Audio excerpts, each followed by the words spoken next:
మరి ఈరోజు ఏం జరిగింది? ఈ గొడవ అనేది ఎందుకు స్టార్ట్ అయింది? ఎమ్మెల్యే గారు చెప్పారని చెప్పి ఒక మా టెంపుల్ ఇన్స్పెక్టర్ గారు తెలుగుదేశం వాళ్ళందరినీ కూడా లోపలికి పంపించడం జరిగింది. వాళ్ళందరికీ దర్శనం చేయించి వాళ్ళు బయటకు వెళ్ళేటప్పుడు చాలా మంది ఉన్నారు. వాళ్ళ అర్చకుల దగ్గరికి అన్నారు, ఇంతమంది మీరు ఎందుకు లోనికి రానిచ్చారని అడిగారు. అప్పుడు అర్చకులు చెప్పాము, మేమేం చెప్పామంటే, అయ్యా మాకు సంబంధం లేదు, టెంపుల్ ఇన్స్పెక్టర్ గారు ఉంటారు, సూపరింటెండెంట్ గారు ఉంటారు, వాళ్ళు ఎంతమందిని పంపిస్తే అంతమంది దర్శనం చేయించడం మా బాధ్యత అని చెప్పాను.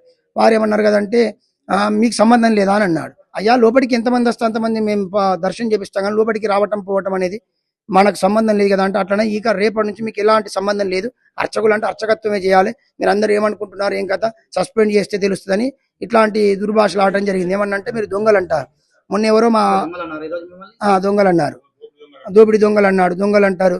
మొన్న ఎప్పుడో ఏదో భక్తుడు వచ్చి మా అర్చకుడే వచ్చి 50 రూపాయలు ఇచ్చాడు, ఇస్తే మేము తీసుకోలేదు, ఆయన ఉండి మీద పెట్టి వెళ్ళాడు.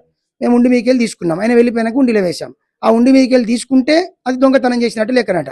భక్తుల మనోభావాలు దెబ్బతీయటం, ఎవరికి బొట్టి ఇవ్వకపోవడం, రకరకాల సమస్యలతో మేము బాధపడుతున్నాం కనుక ఈరోజు మేము ఈ నిరసన వ్యక్తం చేయడం జరిగింది. జై శ్రీరామ్.